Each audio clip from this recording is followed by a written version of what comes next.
Uh, Now, another way of reducing the memory is by a new addressing mode, which is known as modulo addressing. That means, if I have got most of the things are repeated. So, if I have got a limited space and limited address locations, I will be loading the data in these locations one after another, and after that I will again roll back to this. Typically what happens is, I have got to deal with some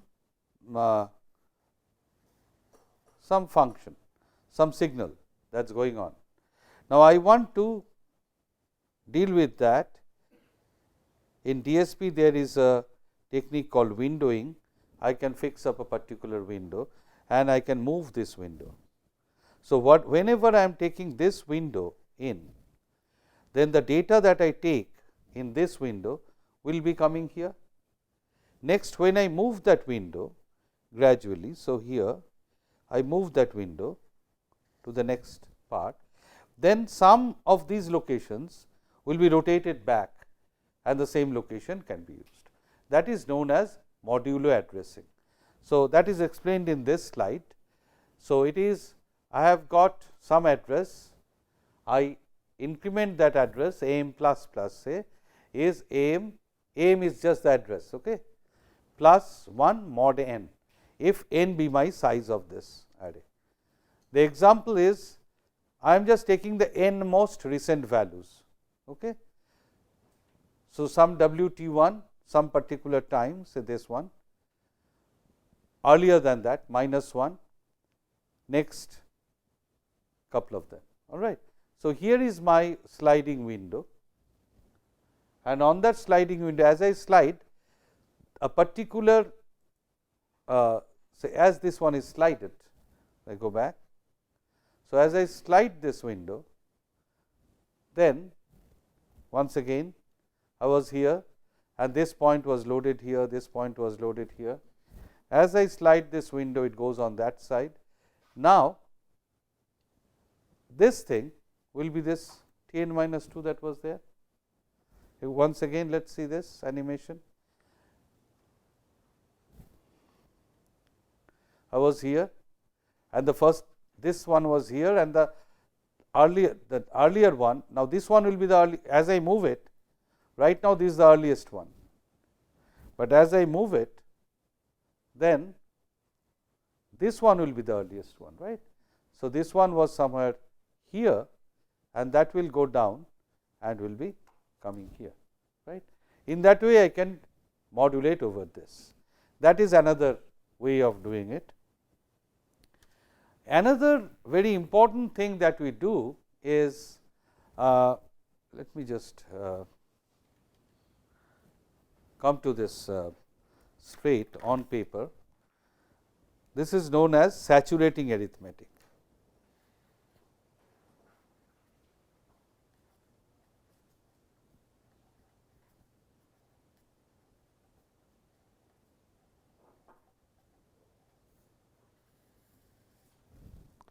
It means that if I have some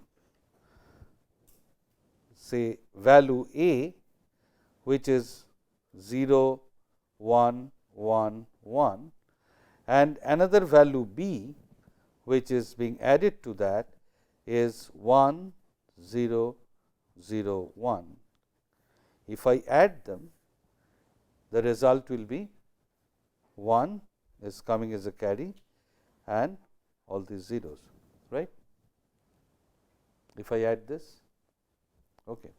Now, if I restrict myself to 4 bits only, the result that I will be getting will be 0, whereas the result would be, actual result would be what? 15, not 15, what? 16. Actual result would be, if I had taken this whole thing, it will be 16, right. Now, in saturating arithmetic, what we do is we take this, we take the earliest most accurate one. So, I add, so this one in saturating arithmetic will be 1 1 1 1, because there is an overflow. Just before that it will be this value. So, if I take this value, then it will be 15, right. So, from the actual my error is only 1, whereas if I had not done the saturation arithmetic, then my value would be, the error would be 15 or 16, right. So, that is something that is adopted in order to restrict on the data size, but by applying this thing, I will just try to demonstrate to you the effect of this saturating arithmetic versus non-saturating arithmetic. Let me see if I succeed in doing that. But does that mean that for two values there will be only one, like 16 and 15? You cannot reach 16 in any case using 4 bits. No, obviously. So, I just come to the closest value. When I saturate my 4 bits, with that how much maximum can I come to? All right. So, 15. So, I am coming to that. Had it been other 8 bits or something, it would be different. Okay. So, here there is, I have borrowed it from a lecture where this has been demonstrated by, I hope the sound will come. Let me see if the sound is on, and here let me put the sound to max. Demonstrate that using a small audio example.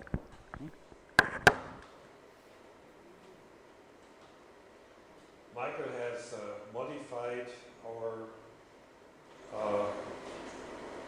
little demonstration program available on the MATLAB. A demonstration has been given with respect to historic speech. Okay.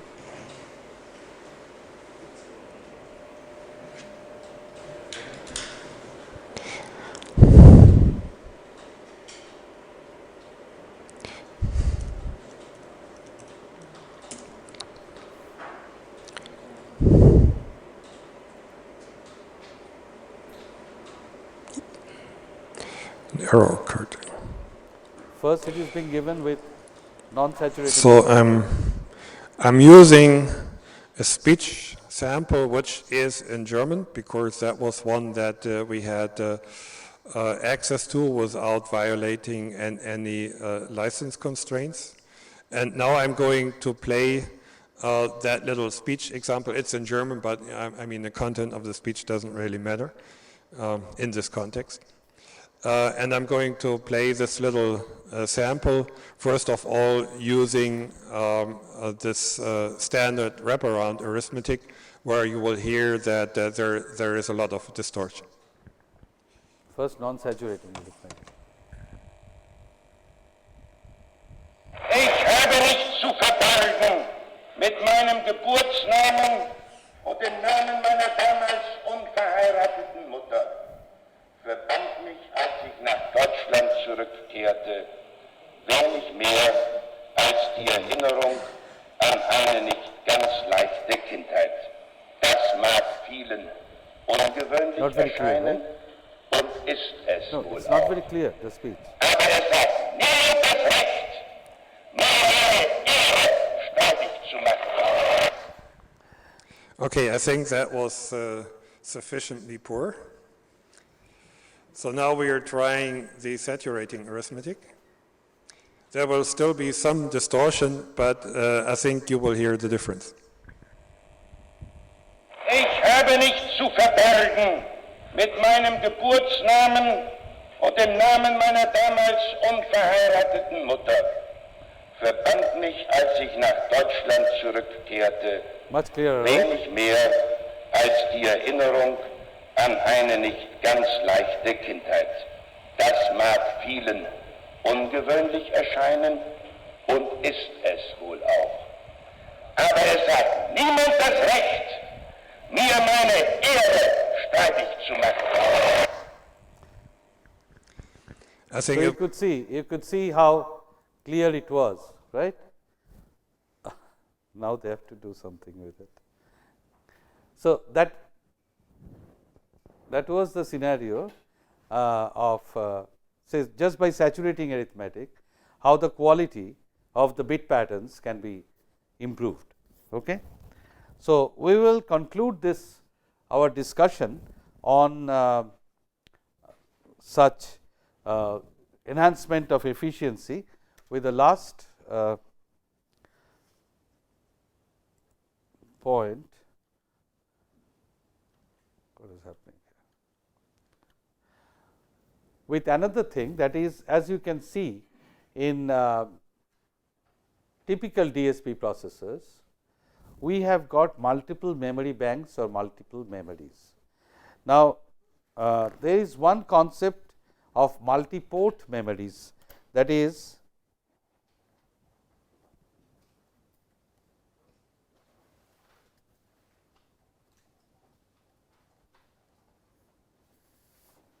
that is where a particular memory block can have multiple read write ports. So, say suppose there are 2 read write ports, in that case 2 programs or 2 processes can simultaneously access the memory, all right. With, of course, there are number of issues that if one is writing, another is reading from there, there will be some conflicts and races and all those. So, that apart, that is one way of doing it. And the other thing is, if we can have multiple memory banks, where we have got data on both of these, and in the same cycle, therefore, if we have got multiple memory banks, we can fetch more than one byte of data at the same time, right. So, obviously, that is another advantage of the DSP processors, where we can utilize, as we did in our earlier example that we worked on, where we did this mx and MOI were being fetched, the 2 values of W, the W value and the A value were being fetched simultaneously. Okay. That is possible because we have got multiple memory bank or memories. Okay.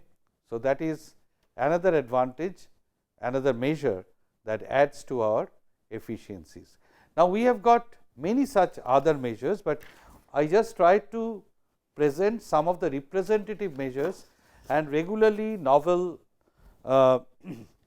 features are being brought in, so that we can have more and more efficiency in terms of runtime.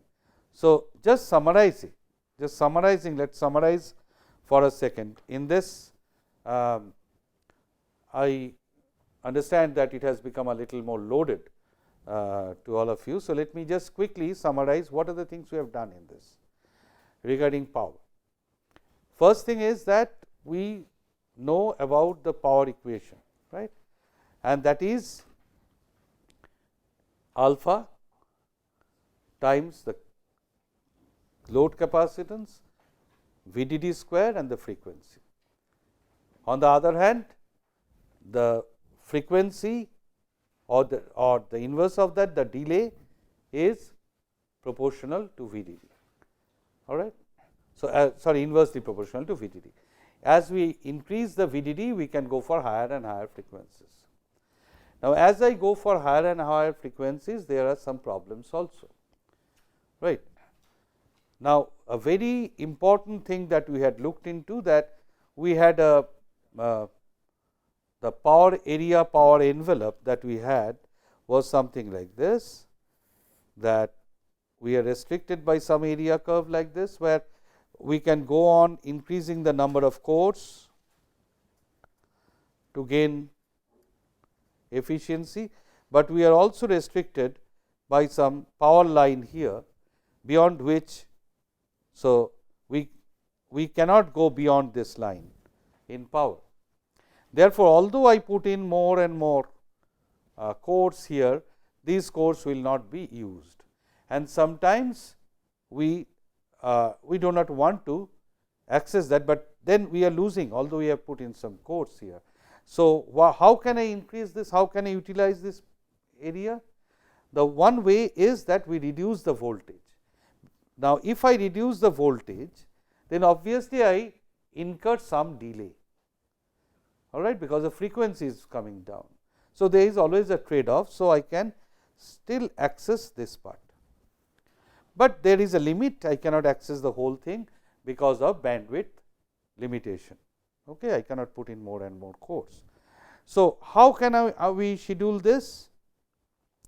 How can we schedule the different voltages for getting different performances? We can do voltage scaling,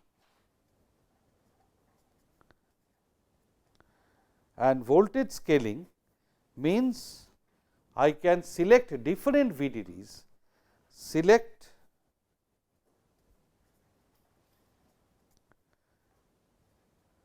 different VDDs or supply voltages for different tasks.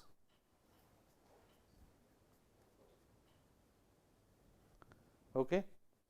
Now, that necessitates that we should have a number of discrete voltage levels available to us. Okay. And when we have got some real time constraints, like we have to, some jobs are arriving at some point of time, and I am sorry, the jobs are arriving here and there is a deadline here. So, I have to finish it. Suppose the job can be started at this point of time. Now, I can give it the maximum voltage and finish it very quickly, but that is not necessary, because I still have got some space to play with. Or if the earlier job, it came here, why did not I schedule it here? I did not schedule it here because there might be some earlier job which was running till here. Now, if this earlier job finishes early, suppose it finishes here, then I get this much to be the free time, and so I can start my job here, and consequently, since I am getting more slack time, I can reduce the voltage, and ultimately I can make the whole thing run at a lower voltage and yet meet the deadline. Okay. So, that is voltage scaling. The other thing that was there was dynamic power management. We have got a complete circuit. Now, we have also seen that by parallelism we can reduce the voltage. I can afford to reduce the voltage and consequently the energy if I have got multiple operations being done at different points. Also, I can have different blocks inside the core, and all of them may not be operating at the same point of time. So, some part may be that, suppose I have designed one chip, one embedded chip, say for example, for telephone, for mobile phone. Now, you want to, in a particular version, you may like to include some features or may not like to include some features. If you do not include features, then this part may not be required. So, you never put the power on this. You must have the selectivity that only the parts which are required to be powered on I can power on, and this will be a dark silicon in that case, right. Also, in the earlier example here, when we are talking of, although I can put so many number of cores, because of power constraints I may not access some parts of the circuitry, silicon. So, that is also the dark silicon, all right. Dark silicon is the silicon which I am not being able to power on or utilize, maybe intentionally. So, and again, out of these, by voltage scheduling we can put in different voltages at different. So, here I can put in 5 volt, this I can put in 2.5 volt, this I can put 4 volt, I can make them operate at different voltages. Okay. So, all these techniques are available for managing the power. We have also seen an integer linear programming model of scheduling, and for this dynamic voltage there are two different algorithms that we came across. One was the SD algorithm, another was the DD algorithm. What is the difference between them? The SD algorithm was it is a static scheduling. That means, I know when the jobs will be scheduled, but I play with the voltage and I can change the voltage and make it dynamic. Compared to the static, both being static, the scheduling is static and the power is also static. I have got not much play to reduce that. On the other hand, the dynamic one, here my schedule is not known a priori. So, it can come, the jobs can come at any point of time, and as the jobs are coming in, I have to adapt, and accordingly my dynamic scheduling here will also be adaptive with respect to the arrival of the jobs. Okay. These are two algorithms that we have seen. Next, we move to the task of enhancing the efficiency of the codes. So, there we have seen today the code efficiency can be done by compressing the instructions as is done in ARM, and also we have seen a very interesting approach, that is a dictionary based approach, using which we can reduce the amount of memory that we have to address all the time. Next, we move to the separate class of processors, that is a DSP processors. The DSP processors have been optimized with respect to some very common DSP applications, that is a multiply accumulate, okay, where we have got specific hardware which does this multiplication and addition in the same cycle.